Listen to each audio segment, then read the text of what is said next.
नमस्कार, मैं हूं मनोज सैनी। हमारा आज का मुद्दा है बूथ मैनेजमेंट पर फोकस, 28 से पहले कांग्रेस चौकस। क्या है ये मसला, जरा इस खबर को देखिए, उसके बाद इस पर चर्चा भी। कांग्रेस की पोलिंग बूथ वाली तैयारी, विधानसभा चुनाव में कौन पड़ेगा भारी, 2028 के चुनाव में परचम फहराने की बारी।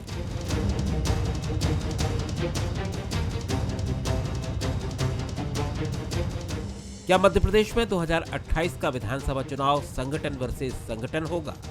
कांग्रेस और बीजेपी के बीच सियासी जंग में संगठन की ताकत इस बार अहम भूमिका निभाएगी। दरअसल मध्य प्रदेश में कांग्रेस के लिए 2028 का विधानसभा चुनाव अपनी खोई हुई सत्ता को वापस पाने का मौका होगा। 2 दशक से सत्ता से बाहर कांग्रेस अब पूरी ताकत से चुनावी मैदान में उतरने की तैयारी कर रही है। पार्टी ने अपना फोकस बूथ स्तर पर जीत हासिल करने के लिए पोलिंग एजेंट तैयार करने पर कर लिया है। केंद्रीय नेतृत्व के निर्देश पर प्रदेश कांग्रेस संगठन पूरे 1 साल पहले पोलिंग एजेंटों की ट्रेनिंग और रणनीति तैयार करने पर काम कर रहा है। इसके साथ ही पंचायत स्तर पर अलग अलग कमेटी भी बनाई जा रही है ताकि चुनाव से पहले पूरी तैयारी हो सके। 1 साल पहले पोलिंग एजेंट बना देंगे पूरे राज्य में और उनकी ट्रेनिंग हो जाएंगी। ग्राम पंचायत कांग्रेस कमेटी का गठन कर रहे हैं और जो पोलिंग एजेंट होगा वो बिल्कुल मतदाता सूची हाथ में लेगा और घर घर जाके देखेगा ये हमारे गांव के आदमी हैं कि नहीं है। और जब मतदान केंद्र पर बैठेगा तो ये देखेगा ये वही लोग वोट डालने आ रहे हैं कि दूसरे लोग वोट डालने आ रहे हैं। तो इस तरह से थोड़ा इस बार बीजेपी के लिए मुश्किल घड़ी होगी चुनाव। वहीं दूसरी तरफ बीजेपी ने हमेशा से ही बूथ पर चुनाव लड़ने की रणनीति बनाई है। पन्ना और अर्ध पन्ना की रणनीति पर काम करने वाली बीजेपी अब प्रदेश अध्यक्ष हेमंत खंडेलवाल के नेतृत्व में हारे हुए बूथों पर काम करने का रोड मैप तैयार कर रही है। कांग्रेस की 1 साल पहले पोलिंग एजेंट तैयार करने की रणनीति पर बीजेपी ने तंज कसते हुए उसे आईना दिखाया। ख्याली पुलाव पका रहे हैं, ये कल्पनाओं में जी रहे हैं और निश्चित ही अगर हम कहें कि ये कांग्रेस के आखिरी प्रदेश अध्यक्ष साबित होंगे और ये कांग्रेस की ताबूत में आखिरी कील ठोकने का काम कर रहे हैं। पुलाव खिचड़ी पका रहे हैं, ये कभी सक्सेस होने वाली नहीं है। मध्य प्रदेश में हमेशा से कांग्रेस और बीजेपी के बीच सीधी टक्कर होती आई है। बीजेपी ने राज्य को अपना गढ़ बना लिया है, लेकिन अगर कांग्रेस अपनी पोलिंग एजेंटों की रणनीति को सही तरीके से लागू करती है तो 2028 का चुनाव और भी दिलचस्प हो जाएगा। सवाल यही है कि किसकी तैयारी चुनावी मैदान में सबसे ज्यादा असरदार साबित होगी। अब देखना होगा कि मध्य प्रदेश की सियासत में संगठन वर्सेस संगठन की जंग किसके सिर सत्ता का ताज सजाती है। तो बात हो रही है बूथ मैनेजमेंट की, और बूथ मैनेजमेंट का काम तो भारतीय जनता पार्टी हमेशा से करती रही। मैनेजमेंट का मकसद ये होता है कि कैसे बूथ पर चुनाव जीता जाए, इसीलिए कमेटियां बनाई जाती है, पन्ना समिति बनाई जाती है, अर्ध पन्ना समिति बनाई जाती है। और बीते वर्षों में कांग्रेस ने इस कमजोरी को भी भांपा है, समझा है, और इसलिए 2028 से पहले कांग्रेस जिस तरह जिन्होंने सृजन चलाया, अभी हाल में अपने संगठन को मजबूत करने का प्रयास किया। जिलाध्यक्ष की सूची आने वाली है, लेकिन उसके बाद जो तैयारी होगी वो 2028 की होगी। पर कैसे होगी, आखिर पोलिंग तक कैसे पहुंचेंगे, इसको भी हम समझेंगे। पर उससे पहले कि हम इस चर्चा को आगे बढ़ाएं, जरा देखते हैं वो 3 सवाल जो चर्चा के नजदीक रहने वाले। क्या कांग्रेस की पोलिंग बूथ की तैयारी 2028 में सत्ता वापसी का रास्ता खुल सकती है? भारतीय जनता पार्टी की पन्ना और अर्ध पन्ना की रणनीति को कांग्रेस कैसे चुनौती देगी? क्या संगठन वर्सेस संगठन की जंग 28 के चुनाव में प्रदेश की राजनीति को नई दिशा देगी? तो ये वो 3 सवाल है जो चर्चा के नजदीक रहने वाले। अब मिलिए उन मेहमानों से जो मेरे साथ मौजूद रहेंगे। स्वदेश शर्मा जी है, प्रवक्ता है कांग्रेस के। स्वदेश जी, आपका बहुत स्वागत है। और साथ ही यशपाल सिसोदिया जी जुड़ रहे हैं, पूर्व विधायक हैं, प्रवक्ता की जिम्मेदारी भी निभा रहे हैं। सर, आपका बहुत स्वागत है। और भारतीय जनता पार्टी के ये वो 2 नेता है, लेकिन चैतन्य भट्ट जी रहेंगे, वरिष्ठ पत्रकार। आपका भी बहुत स्वागत है चैतन्य जी। सबसे पहले चैतन्य भट्ट जी, आपके पास ही आना चाहूँगा मैं।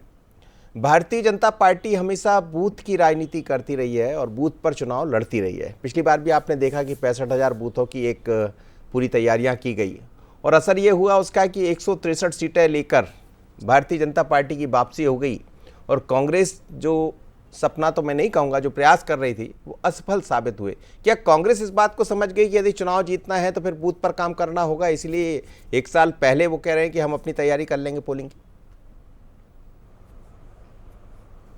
ये देखिए मनोज जी, संगठन किसी भी राजनीतिक दल को सत्ता में पहुंचाने में बहुत महत्वपूर्ण भूमिका अदा करता है। जाहिर सी बात है कि भारतीय जनता पार्टी का जो संगठन है और उनकी जो व्यूह रचना रहती है, निचले स्तर तक बूथ तक पहुंचाते हैं, पन्ने तक पहुंचाते हैं, तो वो उससे फ़ायदा होता है पार्टी को, और उसका जो फ़ायदा मिला है वो सत्ता में काबिज होने के हिसाब से मिला है उनको। अब कांग्रेस को ये लगता, देखिए कांग्रेस को बीच में सरकार तो जरूर बनी थी, ऐसा तो है नहीं कि सरकार नहीं बनी थी। लोगों को लगा कि भारतीय जनता पार्टी ने बहुत लंबे समय तक राज कर दिया, अब हम कांग्रेस को मौका दें। लेकिन कांग्रेस में दिक्कत वही है कि जो गुटबाजी की स्थिति है वो कैसे ख़त्म होगी। अगर कमलनाथ जी ज्योतिरादित्य सिंधिया से ये ना कहते हैं कि जाओ तुम सड़क पे उतर जाओ, तो मुझे लगता है कि 5 साल तक उनकी सरकार चलती। लेकिन जो अहम है कांग्रेस के नेताओं, वरिष्ठ नेताओं में, उसके कारण कांग्रेस को दिक्कत होती। अब ये ज़रूर कहा जा रहा है कि 28 के चुनाव के हिसाब से हम अपनी तैयारी करेंगे। अभी 15 अगस्त के पहले जिलाध्यक्षों की घोषणा की जाने वाली है, क्योंकि यहाँ सब जगह वो आए थे देखने के लिए कि किसकी क्या स्थिति है। उस हिसाब से उन्होंने अपनी रिपोर्ट हाईकमान को दी है, और हाईकमान के हिसाब से जो अध्यक्ष बनाए जाएंगे वो काफ़ी पावरफुल होंगे, ऐसा कहा जा रहा है। लेकिन क्या वास्तव में वो पावरफुल होंगे, ये भी एक बड़ा सवाल है, और उनको अपनी कार्यकारिणी बनाने का अधिकार मिलेगा, वो भी एक बड़ा सवाल है।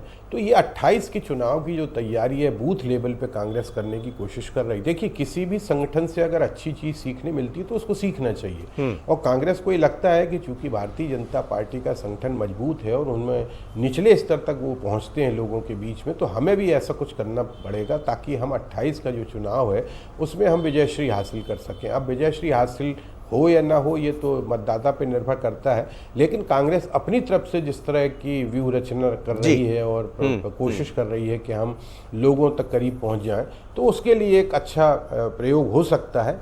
अब वो प्रयोग कब से शुरू होगा और कैसे होगा, अभी तो कहा गया कि 1 साल पहले हम वो बना दिए जाएंगे, हम बूथ पोलिंग एजेंट बना देंगे। अब उसमें वास्तव में बनते हैं कि नहीं बनते ये भी देखना होगा हमको। हाँ, कई बार बातें चलती रहती है, लेकिन क्या वो हो पाएगा? लेकिन ये बीते वर्षों में हमने देखा है कि कांग्रेस शायद इस लाइन को पकड़ रही है कि यदि संगठन के साथ संगठन की मजबूती करेंगे। स्वदेश शर्मा जी, कैसे बनेगी ये रणनीति? जैसा मुकेश नाइक जी कह रहे थे कि इस बार हम साल भर पहले, बल्कि ये भी कह रहे थे कि भारतीय जनता पार्टी को इस बार थोड़ा मुश्किल होगी। मुश्किल कैसे होगी, क्या तैयारियां हैं? चेतन भट्ट साहब एक वरिष्ठ पत्रकार है, उन्होंने ये बातों बातों में ये कह दिया है कि 2018 में जो कांग्रेस में मजबूती हुई थी उससे उनकी सरकार बनी हुई थी। तो ये बिल्कुल सच बात है कि हम जब सेक्टर और मंडलम तक पहुंच गए थे, माननीय जीतू पटवारी जी जब से प्रदेश कांग्रेस के अध्यक्ष बने हैं, तो जनहित के मुद्दे हों या कांग्रेस की बात हो, पूरे प्रदेश में कोई जिला ऐसा बकाया नहीं रहा होगा जिसमें माननीय प्रदेश कांग्रेस अध्यक्ष बैठक न ले लिए हों, कार्यकर्ताओं से मिले ना हो। इतने सारे प्रभारी और भारी भरकम लोग नियुक्त कर दिए और जमीन पर काम लगातार हो रहा है, और लगातार काम हो ही नहीं रहा है। जो ऐसा कहा है, जिस पर हम आज चर्चा करने वाले हैं कि हम 1 साल पहले अपना पोलिंग एजेंट नियुक्त कर देंगे, इसका सीधा सीधा अर्थ है कि अब हम पंचायत कमेटियां भी बनाएंगे और वार्ड कमेटियों तक हम पहुंच जाएंगे। वार्ड कमेटियों के माध्यम से हम अपना जो पोलिंग बूथ एजेंट है उसी हिसाब से बनाएंगे। तो बिल्कुल सही बात है, लेकिन भारतीय जनता पार्टी इस पर तंज भरी कस रही। मैं भी उनके प्रवक्ता की बाइट सुन रहा था, वो कह रहे थे कि पता नहीं ये अंतिम अध्यक्ष होंगे। तो सच बात यह है कि भारतीय जनता पार्टी में सब कुछ ठीक नहीं चल रहा है। आप देखें कि 8 महीने होते जा रहे हैं, 8 महीने जिला अध्यक्ष बन गए 8 महीने पहले, और आज तक उनकी जिला कार्यकारिणी घोषित नहीं हो पाई, और घोषित नहीं हो पाई उसके लिए उन्होंने पर्यवेक्षक नियुक्त किए गए हैं। भारतीय जनता पार्टी के इतिहास में पहली बार ऐसा देखा गया है कि जिला कार्यकारिणी बनाने के लिए पर्यवेक्षक नियुक्त किए हैं प्रदेश संगठन ने।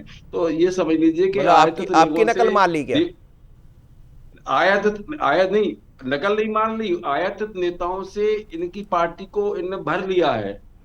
ये खुद गिनाते हैं कि 50,000 कार्यकर्ता दूसरी पार्टियों से आ गए, 1 लाख कार्यकर्ता आ गए, तो आ गए तो उनको कुछ देना पड़ेगा। ये इस लड़ाई के चक्कर में कई तो जिला अध्यक्ष, जैसे शिवपुरी के जिला अध्यक्ष तो सिंधिया जी अड़ गए कि हमें अपना जिला अध्यक्ष चाहिए। तो इनका जो संविधान था उसमें ये था, भाजपा के संविधान में, पार्टी के में, कि जो 6 वर्ष तक क्रियाशील सदस्य रहेगा वही जिला अध्यक्ष बन सकता है। लेकिन इन्होंने अपने संविधान में भी बदलाव किया और सिंधिया जी के मनपसंद व्यक्ति को, ठीक है। जो उनके साथ भाजपा में शामिल हुआ था, उसको शिवपुरी का जिलाध्यक्ष बनाया। इसीलिए निगम मंडल नहीं बन पा रहे इनके अभी, इनकी चलिए मैं सारी ये सवाल लेकर स्थितियां खराब है। मैं चलता हूँ यशपाल जी के पास। यशपाल जी, खुद स्वदेश शर्मा जी कह रहे हैं कि आप उनके हजारों लोग तो आप ले गए, लेकिन इस बार उन्होंने अपनी तैयारियां ऐसी कर ली कि पोलिंग पर भी लोग दिखेंगे आपको। जिस बूथ की बात आप करते हैं तो बूथ पर तो आप युद्ध लड़ते रहे लगातार, लेकिन कांग्रेस भी चुनौती बनेगी जैसी तैयारियां दिखाई दे रही 2028 में। मनोज जी देखिए, कोई चुनौती नहीं बनेगी। भारतीय जनता पार्टी के तो रग रग में बसा हुआ है, मेरा बूथ सबसे मजबूत, बूथ जीता तो चुनाव जीता। और बूथ मैनेजमेंट में जिस प्रकार से आपने स्वयं अपनी रिपोर्ट में कहा है, न केवल पन्ना प्रमुख बल्कि अर्ध पन्ना प्रमुख और हमारे कार्यकर्ता बूथ की इकाई पर काम करने वाला, वर्ष भर काम करने वाला व्यक्ति होता है। और इस बात का क्या भरोसा मनोज जी की कांग्रेस जिन एजेंडों पर अभी एक साल पहले भरोसा करके उनको ट्रेंड करेगी, उनको प्रशिक्षित करेगी, और क्या वे कांग्रेस के बहुत पुराने जो कार्यकर्ता जो पोलिंगों पर बैठते हैं एजेंट के रूप में, उन पर विश्वास और भरोसा उठता चला जा रहा है। इसलिए नई कवायद कांग्रेस फिर करने जा रही है। और इस बात का भी क्या विश्वास और क्या भरोसा है मनोज जी कि कांग्रेस के पराजय होने के बाद शंका और कुशंका और आशंका इन पोलिंग के जो एजेंट होंगे उन्हीं के ऊपर लाद दिया जाएगा। क्योंकि कांग्रेस परिणामों के बाद मनोज जी जिस प्रकार से ईवीएम के ऊपर ठीकरा फोड़ती है, चुनाव आयोग को निशाने पर खड़ा करती है, लोकतंत्र का सबसे बड़ा मजबूत अगर कोई स्तंभ है तो वो है निर्वाचन। और निर्वाचन की प्रक्रिया हमारे यहाँ बहुत अच्छे से होती, फिर चाहे वो बैलेट पेपर पर होती थी, फिर चाहे वो ईवीएम मशीन पर होती है। अभी तो कांग्रेस का अंदरूनी मामला है। मैं फिर ये भी जानना चाहूंगा कि कांग्रेस के नेता तो लगड़ा घोड़ा कहते हैं, रेस का घोड़ा कहते हैं, बारात का घोड़ा कहते हैं।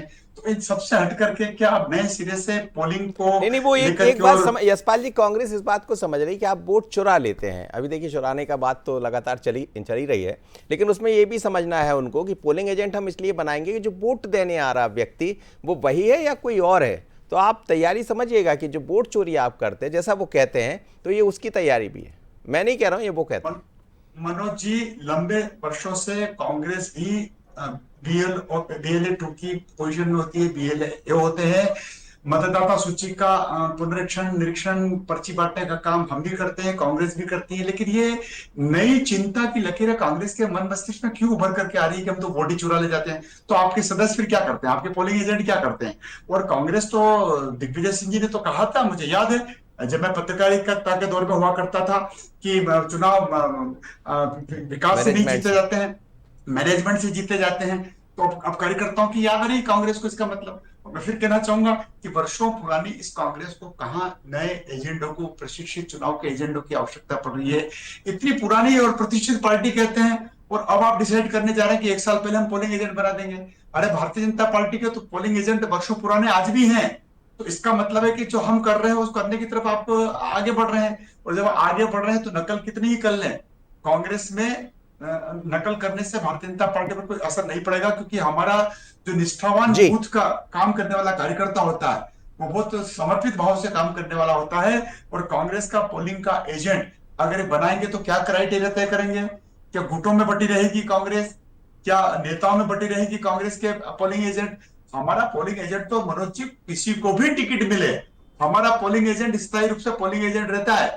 वो आज से 20 साल पहले भी था, 30 साल पहले भी था, 40 साल पहले भी था। और उसको इस बात का गर्व होता है कि मैं लगातार एक ही काम करता हूं, वर्ष में कोई काम करूं न करूं, बूथ में बड़ी ईमानदारी और निष्ठा के साथ बैठता हूं और पार्टी। ठीक है चैतन्य भट्ट जी, ये जो बात कर रही है कांग्रेस, देखिए इसके लिए लोगों की जरूरत भी होगी। और एक तरफ कांग्रेस कहती भी है कि हमारे बहुत सारे लोगों को चुरा लिया भारतीय जनता पार्टी, अपने साथ ले गई।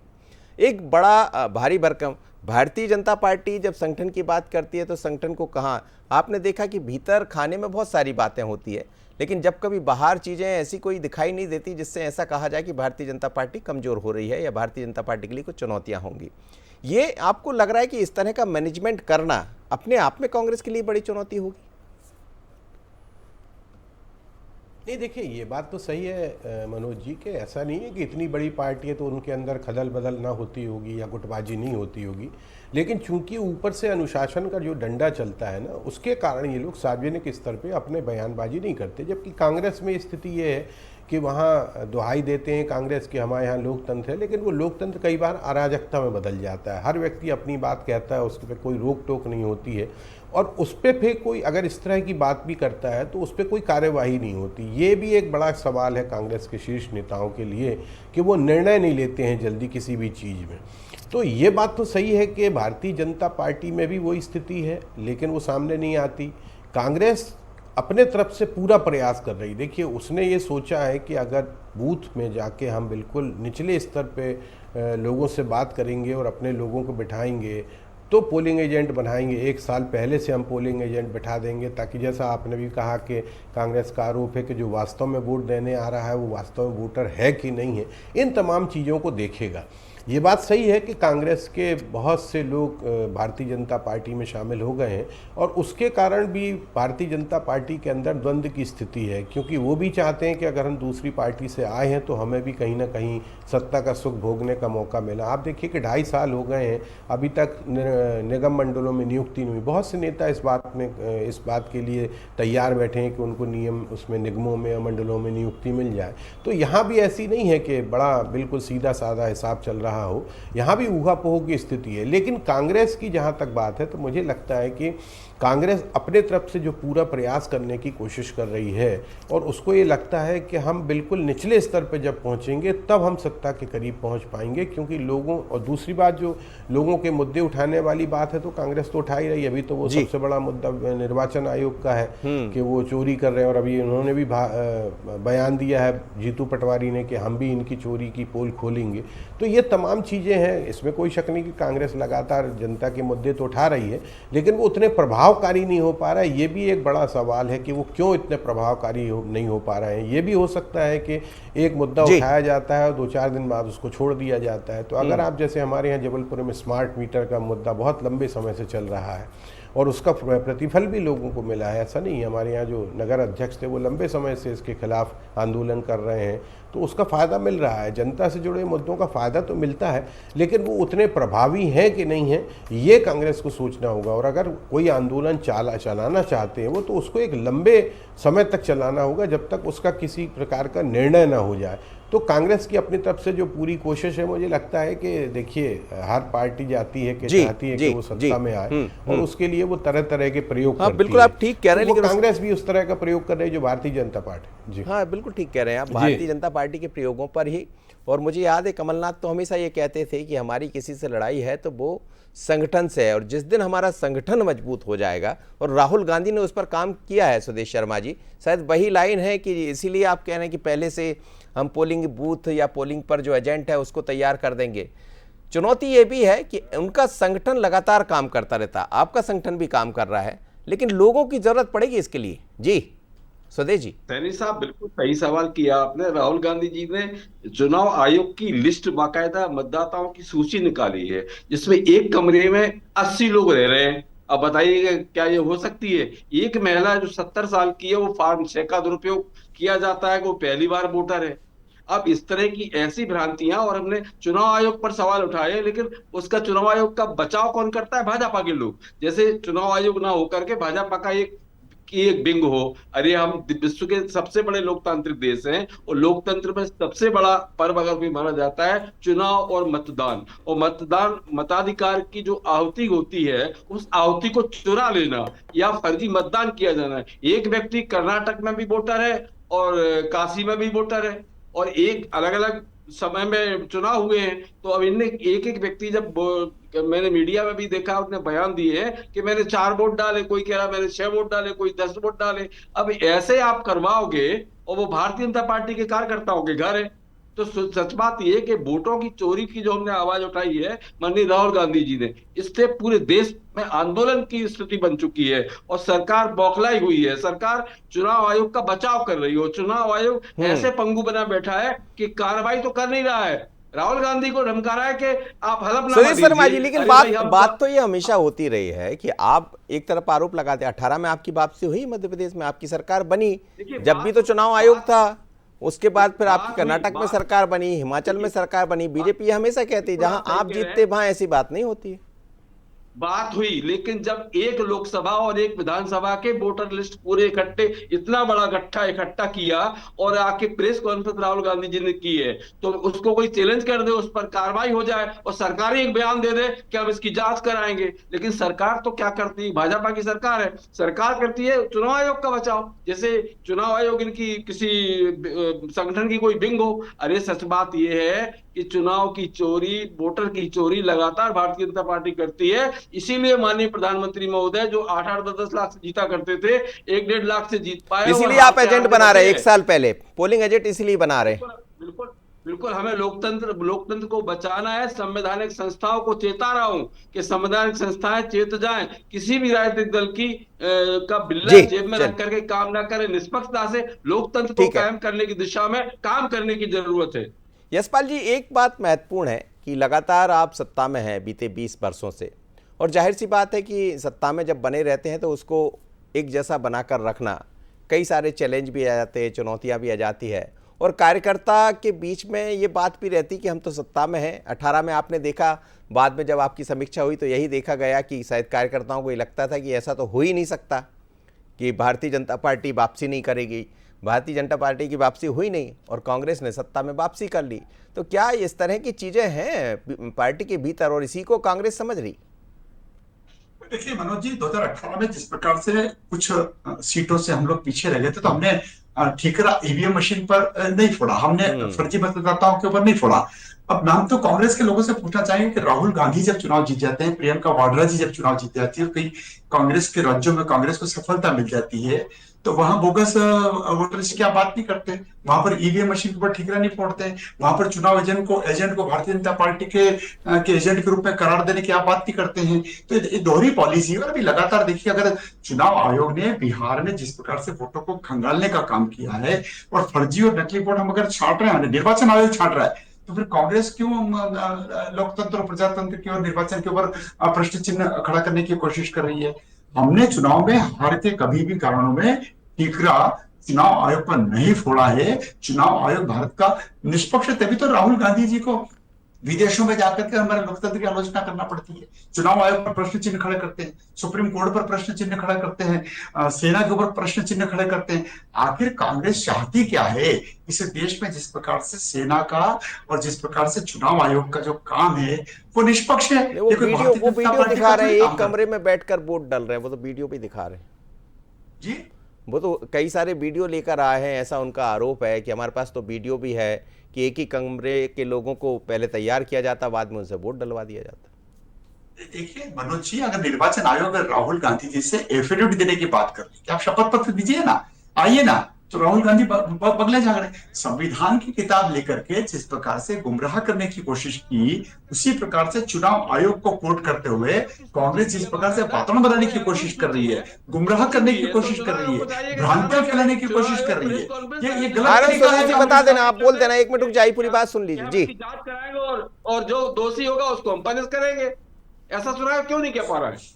स्वदेश जी, आप तो बड़े समझदार और बड़े सीजन प्रवक्ता हैं, आपको नहीं, क्या आप हवा लग गई? सीनियर लीडर हैं आप, मैं मनोज जी कह रहा था आपसे जी, स्वदेश जी बात कर लेने दीजिए, मैं आ रहा हूँ। निर्वाचन आयोग स्वदेश जी किसी राजनीतिक पार्टी का पिट्ठू नहीं होता है, किसी राजनीतिक पार्टी का एजेंडा नहीं होता है। आप यही कहकर तो लोकतंत्र का अपमान कर रहे हैं, यही कहकर तो आप संविधान का अपमान कर रहे हैं। मैंने बड़ी गंभीरता के साथ स्वदेश जी आपकी बात सुनी है, मैंने आपको इंटरप्ट नहीं किया, लेकिन आपको हमारी बात भी तो सुनना चाहिए ना। आपके दल के लोगों ने तो एक ही रट लगा ली है, लोकतंत्र की हत्या हो रही है। इमरजेंसी किसने लगाई, आपातकाल किसने लगाया?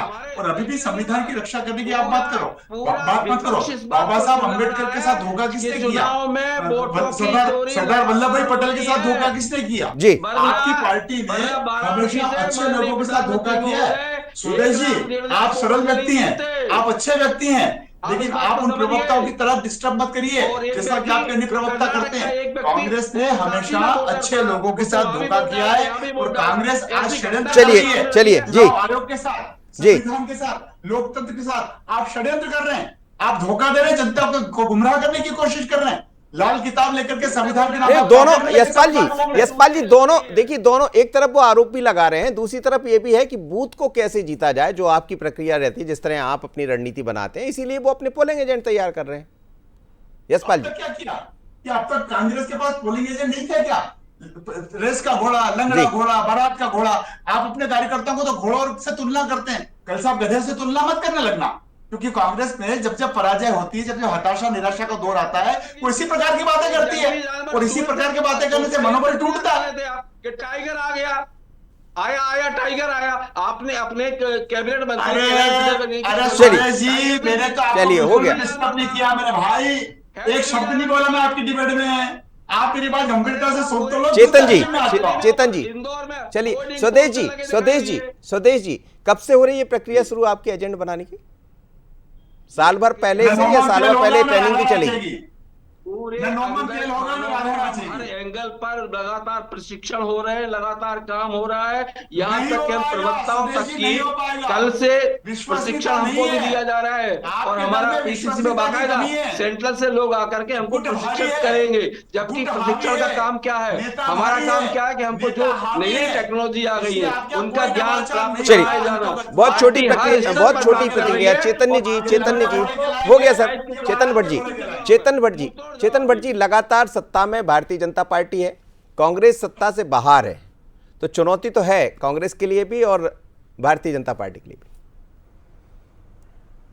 चैतन्य जी देखिए, चुनौती तो निश्चित तौर पे भारतीय जनता पार्टी के लिए भी है और कांग्रेस के लिए भी, दोनों के लिए चुनौती है, क्योंकि बहुत लंबे समय से अगर सत्ता में है आदमी तो फिर उसके खिलाफ भी जाती है जनता, और कांग्रेस तो बहुत लंबे समय से प्रयास कर रही कि हम सत्ता में आ जाए।